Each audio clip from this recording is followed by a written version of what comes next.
Bien, hermanos, vamos a continuar en la carta de Pablo a los Romanos.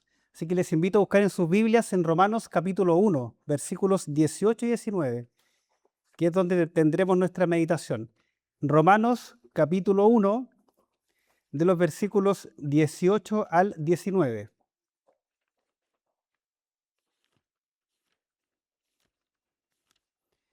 Dice la palabra del Señor: Porque la ira de Dios se revela desde el cielo contra toda impiedad e injusticia de los hombres, que detienen con injusticia la verdad. Porque lo que de Dios se conoce les es manifiesto, pues Dios se lo manifestó. Amén. Oremos al Señor. Dios y Padre Santo, estamos acá reunidos, un pequeño grupo de tus hijos, para escuchar tu palabra. Y en esta hora, Señor, rogamos que tu Espíritu Santo ilumine nuestro corazón, nuestra mente, que prestemos oído a lo que tú nos quieres enseñar hoy por medio de esta predicación. Y rogamos, Padre Santo, que la apliquemos a nuestra vida, Señor, que también más personas puedan conocerte a través, Señor, de la aplicación de las predicaciones que constantemente escuchamos, Señor. En el nombre de Jesús oramos. Amén. Bien, hermanos, este es un sermón como muy teológico, así que les voy a pedir paciencia un poco porque Romanos 1:18 tiene una profundidad inmensa, ¿ya? Pero no solamente la idea es que nos quedemos con el tema, el aspecto teológico del sermón, sino que también veamos algunas prácticas y aplicaciones para nuestra vida. Así que lo primero que quisiera compartir con ustedes es, bueno, el título del sermón, que se llama algo así como el intento de suprimir la verdad y la ira revelada. Vamos a meditar hoy día, hermanos, acerca de la condición humana y la necesidad del Evangelio. Y bueno, hermanos, todos los que estamos acá, de alguna u otra manera, como que podemos comprender el valor de la gracia de Dios. Yo creo que todos comprendemos algo de lo que es la gracia de Dios. El tema es que para poder comprender el valor de la gracia de Dios, tuvimos que haber experimentado algo con respecto a las tinieblas. Los que estamos acá, de alguna u otra manera, el Señor se nos reveló, se nos mostró, y de un momento a otro nuestro corazón se entregó a Cristo. Bueno, antes de eso, nuestro corazón estaba en tinieblas. Es por eso que el apóstol Pablo acá también nos expresa lo mismo en relación al misterio de la gracia de Dios, pero no podemos acceder al misterio de la gracia si es que no comprendemos la realidad de la condición humana y la realidad de la justicia divina, que es lo que el apóstol Pablo nos enseña en estos dos versículos. En el sermón anterior que predicó el pastor Cristian, no el del domingo pasado, sino que el anterior, ya el pastor predicó acerca de Romanos 1, 16 y 17, ¿se recuerda? Y el versículo, los versículos que el pastor predicó en ese momento son, yo creo que una de las declaraciones más importantes y más gloriosas de la teología del pacto. El apóstol Pablo escribe que el Evangelio es el poder de Dios para salvación, dice, a todo aquel que cree, porque en él la justicia de Dios se revela por fe y para fe. Y después Pablo cita a Habacuc, ¿cierto? Más el justo por la fe vivirá. Pero cuando nos acercamos al versículo 18, aquí es donde estamos ahora meditando, vemos que Pablo cambia el tono de la carta, pasando desde la salvación, desde la cumbre de la salvación, y vemos que Pablo va bajando hasta el valle tenebroso de la condición del pecador, que es donde estábamos todos antes. Bueno, ¿por qué Pablo comienza su argumentación de esta manera? Porque, hermanos, el Evangelio, y esto tengámoslo muy, muy claro porque hoy en día está muy, muy de moda esto, eh, el Evangelio no es un mensaje de autoayuda, no es eso, para mejorar nuestra vida. Quizás su vida, nuestra vida, la mía puede ser más o menos aceptable, pero el Evangelio no consiste en eso, en un mensaje de autoayuda, sino que es en realidad todo lo contrario, porque el Evangelio es el mensaje que nos muestra que nosotros fuimos rescatados porque estábamos muertos, nuestras almas estaban muertas en delitos y pecados. Y no solamente esto, sino que estas almas muertas se encontraban bajo la inminente ira de Dios, de un Dios santo. Entonces vemos que el Evangelio es eso, es mostrar la condición humana. Y bueno, desde la perspectiva de la teología reformada, que es la que nos interesa, por supuesto, estos versículos no es solamente una introducción a una definición del pecado, sino que esto es como una especie de clave para lo que Pablo va a hablar después, más adelante en la carta. Aquí Pablo está hablando con respecto a la teología del pecado, de que la naturaleza de Dios es santo, santo, santo, y su ira va en contra del mal. La depravación total del hombre que es manifestada en la supresión voluntaria de la verdad. Más adelante vamos a ver eso. Y también nos encontramos frente a que el hombre es inexcusable ante la realidad de Dios. Sí, entonces, para seguir contextualizando un poco estos versículos, tenemos que ubicar estos dos versículos en la carta de Pablo a los Romanos. ¿Por qué? Porque Pablo nos quiere mostrar cuatro cosas que parten desde ahora, de este versículo en adelante. En Romanos 1, del 18 al 32, Pablo nos muestra la culpabilidad del mundo pagano.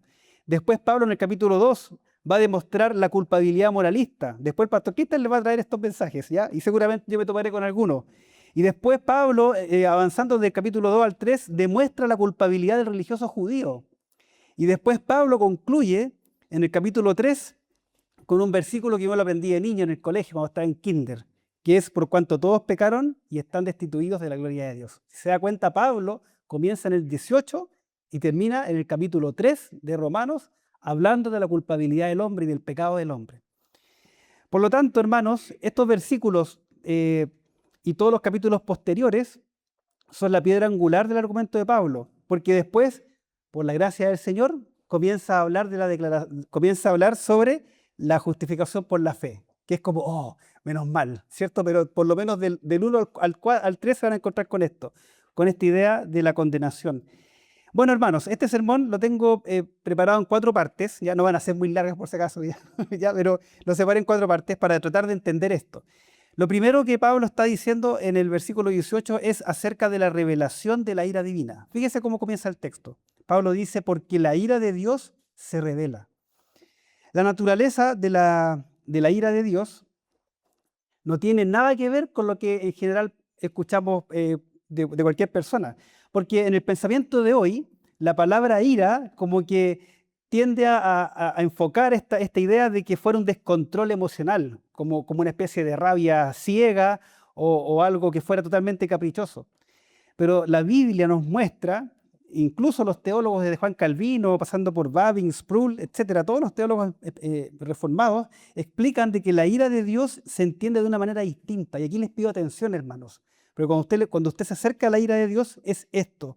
La ira de Dios no es una pasión desorbitada, sino la reacción santa, la reacción fija, serena y justa de la naturaleza infinitamente pura de Dios contra el pecado y la rebelión moral. Es decir, que Dios no pierde el control cuando está airado. Su ira no es una imperfección tampoco de su carácter, sino que la ira de Dios es su manifestación de la justicia perfecta, que la encontramos solamente en Él. Si Dios es infinitamente bueno e infinitamente perfecto, Él debe aborrecer infinitamente aquello que destruye el bien, es decir, el pecado. Si no, hay una contradicción. Dios es infinitamente bueno, santo, es por eso que debe aborrecer todo lo que destruye el bien. Es decir, que si Dios ama la verdad, Dios es la fuente de verdad, Dios es verdad, su santidad debe reaccionar de una manera implacable contra la mentira y contra la rebelión, que es lo que Pablo aquí nos está mostrando en este versículo 18. No solamente eso, hermanos, sino que Pablo acá avanza con este argumento, diciendo de que la ira de Dios, que ya dijimos no es un capricho, sino que es una reacción santa de Dios, dice que esta ira de Dios se revela. Y esto es muy interesante, hermanos, porque Pablo está ocupando un verbo en presente continuo. No está diciendo de que Dios se va a irear en el futuro, en el día del juicio final, que sin lugar a dudas sí, espera el juicio final. Pero mientras tanto, ¿qué? Bueno, hermanos, podemos ver de alguna u otra manera esta ira cómo se ha ido revelando de parte de Dios. Esta ira se está revelando aquí y ahora desde el cielo. Ahora podemos preguntarnos, ¿cómo es que se revela la ira de Dios en el presente? Y esto es muy sencillo de responder. Es cosa de prender, hoy día no se dice prender la tele, se dice cosa de ver el celular, ¿cierto? Ver internet. Es cosa de ver lo que está sucediendo. Hay un juicio que es providencial, es decir, a través de las consecuencias morales que hay, a través de las consecuencias físicas del pecado en el mundo caído. es cosa de ver la violencia. ¿Acaso eso no es muestra del juicio de Dios? Cuando vemos que el hombre se ciega en su pecado. También, por ejemplo, podemos encontrar el abandono de Dios, un abandono, entre comillas, judicial, como se va a ir más adelante después de este sermón en los siguientes versículos. Vemos que Dios, en forma primaria, Dios juzga a la sociedad rebelde, dice, entregándola a las pasiones desordenadas, que dice Pablo más adelante. Más adelante vamos a encontrar este texto, que Dios entrega a la sociedad a pasiones desordenadas en sus propios corazones. También Dios, de alguna u otra manera, está revelando su ira a través de la ley moral que está escrita en el corazón de todo ser humano, lo cual lo acusa y lo perturba al ser culpable. Y esta revelación de la ira de Dios, hermanos, también es una de las señales antes del fin. Hermanos, cuando hablamos de las señales antes del fin, antes de que Cristo vuelva, encontramos muchas señales. Por ejemplo, las señales de la gracia de Dios. ¿Cómo podemos ver la señal de la gracia de Dios? Con la predicación del Evangelio.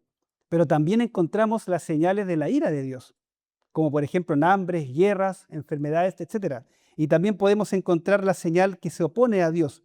Estas señales, hermanos, son de alguna u otra manera la muestra de que Dios se está revelando y Dios está mostrando su ira. Bueno, sigamos, no solamente acá, vamos al segundo punto, porque esto se pone cada vez peor. ¿Ya? La naturaleza del pecado. Pablo nos muestra acerca de la impiedad e injusticia. Sigamos en el versículo 18. Dice, porque la ira de Dios se revela desde el cielo contra toda impiedad e injusticia que detienen con injusticia la verdad. Aquí Pablo califica la ira divina, en cierta medida es como decir que está contra toda impiedad e injusticia de los hombres. Es decir, acá hay una precisión muy importante en estas dos palabras, y en el orden de estas dos palabras, Pablo comienza hablando de que la ira de Dios se revela contra toda impiedad, y después dice injusticia. Y aquí, hermanos, esto es algo muy revelador. En primer lugar, Pablo está diciendo de que la ira de Dios se revela contra toda impiedad. Esto se refiere a la ruptura vertical. Esto lo quiero explicar mejor.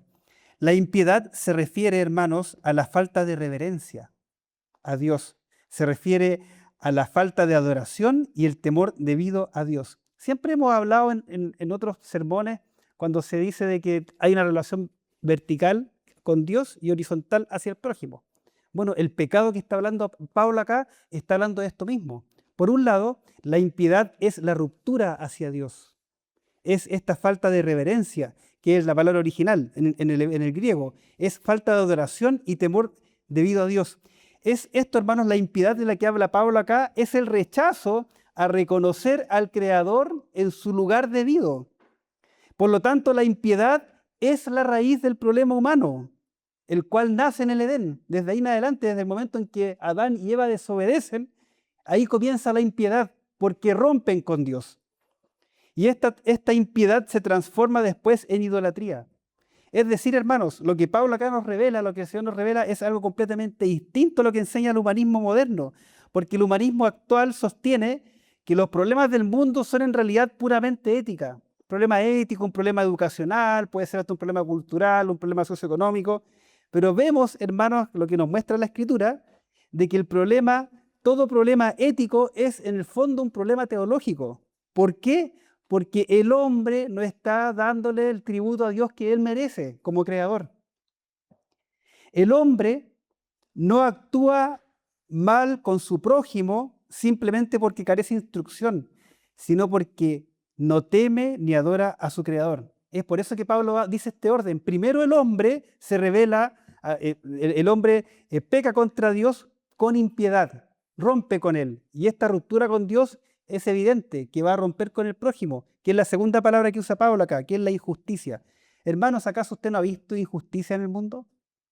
¿Sí o no? Mucha injusticia. Hay gente que actúa con mucha injusticia. ¿Y eso por qué? Es porque la injusticia es fruto de la impiedad. Y la impiedad es el pecado de romper con Dios. La ruptura horizontal es la consecuencia natural de la impiedad. Cuando un hombre o una sociedad le niega a Dios el honor que le corresponde, inevitablemente va a tratar a su prójimo de manera perversa e injusta, que es lo que vemos a diario. Recordemos la la ley, los 10 mandamientos, ¿cierto? Encontramos en primer lugar, por decirlo de alguna manera, la segunda tabla de la ley, que son los deberes hacia el prójimo, descansa sobre la primera, que son los deberes hacia Dios.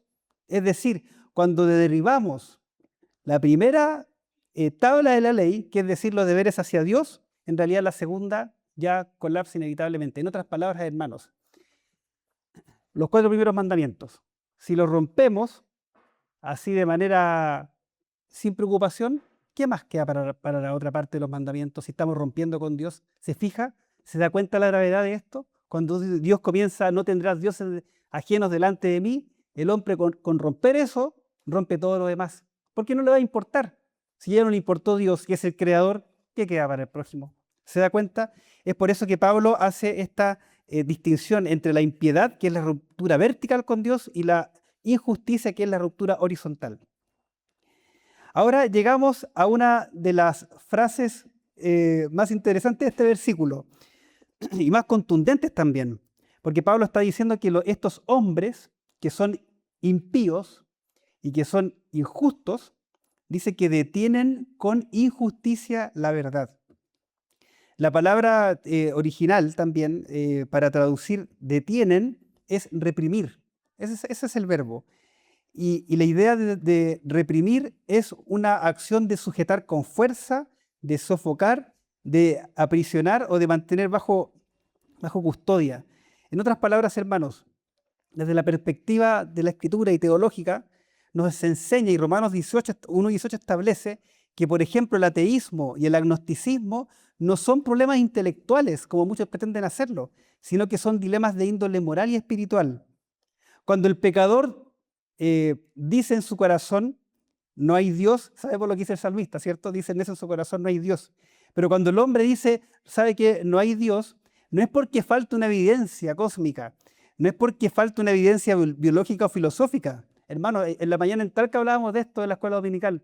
El Señor se muestra, se está revelando de manera intencional. Es cosa que nos miremos, es cosa que miremos las estrellas, es cosa que miremos el mundo, es cosa que miremos la creación.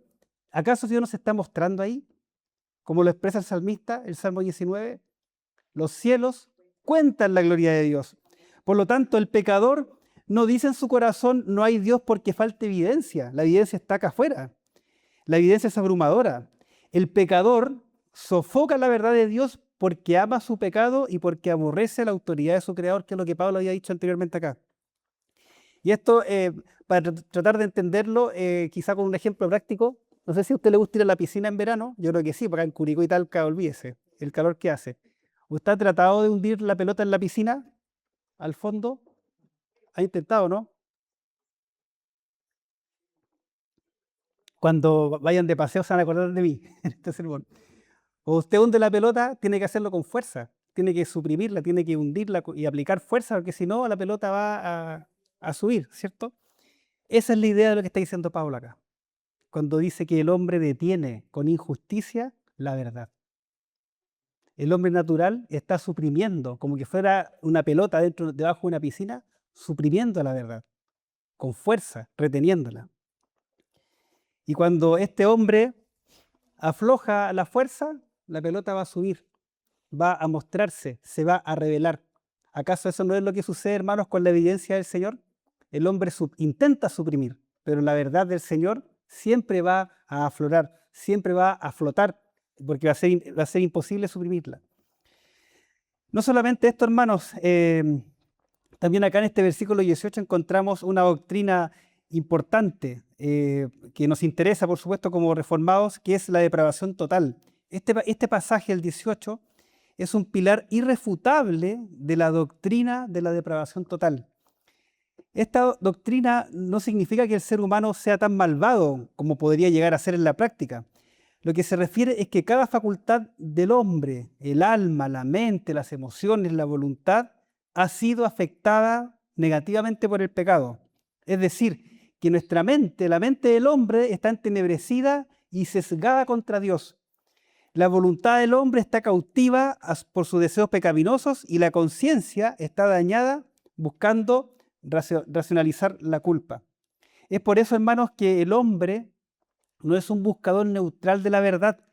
que simplemente necesita información para tomar una decisión por Cristo. En realidad, el hombre caído es un rebelde activo que aprisiona esta verdad, como les decía recién con el ejemplo. El hombre natural no puede buscar a Cristo porque está muerto en sus delitos y pecados, como dice Pablo acá.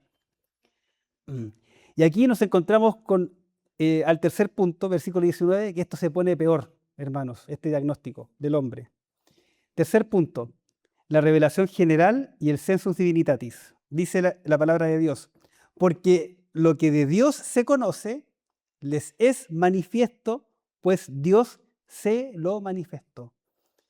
Pablo acá continúa mostrando y asentando la base de la responsabilidad humana, porque lo que de Dios se conoce les es manifiesto, pues Dios se lo manifestó.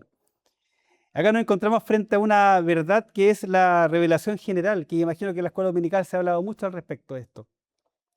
Pablo está declarando que Dios no se ha mantenido escondido. Dios no juega a las escondidas como que el ser humano nace y Dios está escondido. Al contrario, Dios se ha revelado activamente. Dios no está en la penumbra o un misterio inaccesible. Dios está allí, presente, revelándose activamente. Y acá Pablo está diciendo de que les es manifiesto, está indicando que el conocimiento de Dios es claro, brillante, penetrante dentro de su propia experiencia y estructura mental. Esto, hermanos, nos lleva a, bueno, analizar desde cualquier disciplina, especialmente la histórica, cómo muchos pueblos, tribus, civilizaciones antiguas tenían una idea de Dios, tenían una idea de la creación, tenían una idea de sacrificio. Y la pregunta es ¿por qué? ¿Por qué el ser humano es religioso? Es porque Dios sembró la semilla de la religión en el ser humano. Es por eso que el hombre busca algo, una respuesta. El problema es que esta respuesta la pervierte, porque en vez de buscar al Dios creador, se hace imagen. Más adelante, el versículo 20 habla de esto. El sensus divinitatis, que es una palabra en latín, pero que significa la sensibilidad de la divinidad, es un sentido o percepción intrínseca de la divinidad. Y por ejemplo, Juan Calvino lo describe de la siguiente manera. Dice que existe en la mente humana y por un instinto natural un cierto sentido de la divinidad. Lo sostenemos como algo fuera de toda duda. Dios mismo ha implantado en todos los hombres cierta cuota de su majestad para que nadie pueda pretender ignorancia. Hermanos, no existe tal cosa de un ateo natural en el reino de Dios, en el universo de Dios. Todo hombre, toda mujer, por el hecho de ser portadores de la imagen de Dios y vivir en un cosmos creado por Él, esto es interesante, esto es maravilloso. Voy a leerlo de nuevo. Todo hombre y toda mujer, por el hecho de ser portadores de la imagen de Dios, todos tenemos la imagen de Dios, ¿cierto? No me diga que no, por favor. Todos somos portadores de la imagen de Dios. Pero no solamente eso, estamos viviendo en el cosmos que es de Él. Él creó esto. Todos, absolutamente todos, poseen una semilla de la religión grabada en el alma. Por lo tanto, la idolatría y el paganismo no son el intento del hombre por buscar al Dios verdadero, sino que en realidad la idolatría es el sustituto pervertido que fabrica la mente humana para adorar a la criatura en lugar del Creador. Y eso, hermanos, es algo que no se puede negar. Por lo tanto, hay una responsabilidad con respecto a la revelación de Dios. Dios se está mostrando, como dice el texto, porque Él se lo manifestó, Él se revela. Hay una responsabilidad interna y una responsabilidad externa. Y por lo tanto, hermanos, como más adelante dice Pablo, el hombre es inexcusable. No puede decir no hay Dios. Bien, cuarto punto y final. Vamos a bajar esto, hermano, porque es como mucha información. Esto es como teología sistemática 1 en el seminario. Vamos a llevarlo a una aplicación práctica y pastoral. Cuando exponemos la palabra de Dios, la idea es que no se quede en esta idea como algo abstracto. El texto nos está confrontando con la ira divina y también nos confronta con la supresión de la verdad. Entonces tenemos que hacer unas siguientes preguntas, hermanos. ¿Cómo transforma esto en nuestra vida, cómo transforma esto nuestra vida diaria, nuestra adoración y nuestro servicio en la iglesia local. Y podemos encontrar tres cosas para aplicar. El primero, hermanos, es la humildad profunda y la gratitud hacia el Señor. Cuando leemos la condición desastrosa, hermanos, esto es para que nos vayamos bajoneados para la casa, por si acaso. Romanos 1, 18 y 19 es para irse a la casa pensando, ¿ya? En esto. Porque tenemos que hacernos las siguientes preguntas. ¿Por qué yo no estoy suprimiendo la verdad hoy? Yo creo que de los que estamos acá, ninguno está hundiendo la pelota. Yo creo que no. La dejamos ser, la dejamos libre, porque no estamos suprimiendo la verdad. Pero es una pregunta legítima. ¿Por qué no estamos suprimiendo la verdad hoy? Otra pregunta es, ¿por qué yo reconozco el Evangelio de Jesucristo mientras que hombres sabios de este siglo lo consideran locura? Y aquí viene la pregunta que tenemos que hacer, ¿no es cierto? ¿Acaso usted y yo fuimos más inteligentes que el resto? ¿O acaso usted y yo poseíamos una disposición moral superior? No, hermanos, absolutamente no. Es decir, que si hoy amamos la verdad de Dios y no la estamos suprimiendo ni reprimiendo, es por la gracia soberana e irresistible del Espíritu Santo. El Señor, a través de su Espíritu Santo, es quien nos ha traído acá. Él quitó el corazón de piedra, perdonó tu impiedad y la mía, y nos regeneró completamente para ver la belleza del reino de Dios. Esto, hermanos, tiene que eliminar cualquier raíz de orgullo espiritual y solamente clamar gloria a Dios. Porque usted y yo no merecemos la salvación de Dios. No merecemos que la hayamos conocido. Él quiso hacerlo por amor. Entonces esto nos llama a una humildad profunda y gratitud soberana. Número 2, fundamento para una correcta evangelización. Hermanos, no tenemos que intentar probar la existencia de Dios como que si fuera una hipótesis. En realidad no, Dios no necesita que seamos sus abogados tratando de argumentar que Él existe o no. En realidad Dios es el juez supremo y creador. Por lo tanto, cuando evangelizamos, no le estamos presentando a alguien extraño al pecador, sino que le estamos presentando a Dios, que Él conoce lo profundo de su ser, pero que ha estado sofocando con injusticia. Esto a mí me dejó algo. Esto no lo inventé yo, hermano. Obviamente uno prepara sermón y lee comentarios.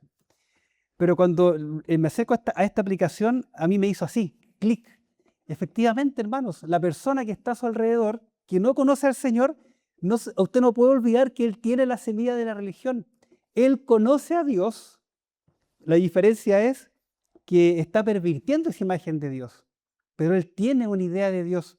Es por eso que cuando evangelizamos, no le estamos presentando a alguien extraño, le estamos presentando a Dios que de alguna u otra manera, en lo más profundo de su corazón, Él lo está sofocando. Es por eso que necesita del Espíritu Santo para abrir estos ojos y abrir su corazón.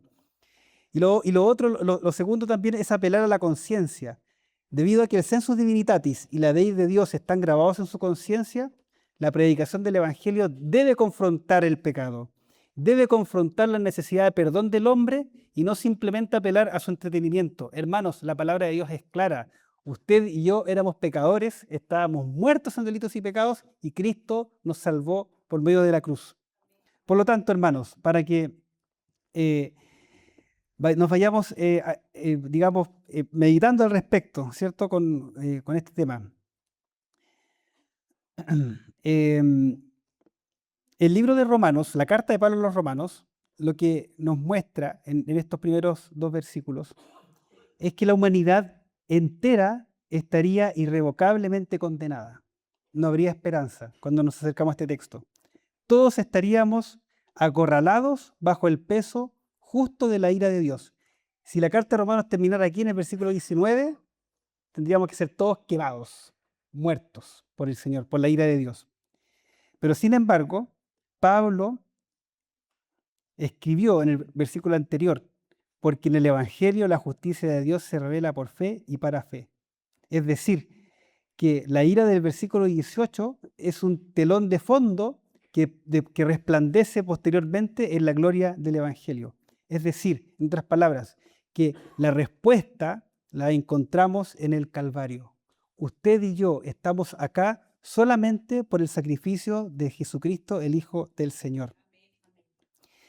Quisiera hacer una invitación, hermanos.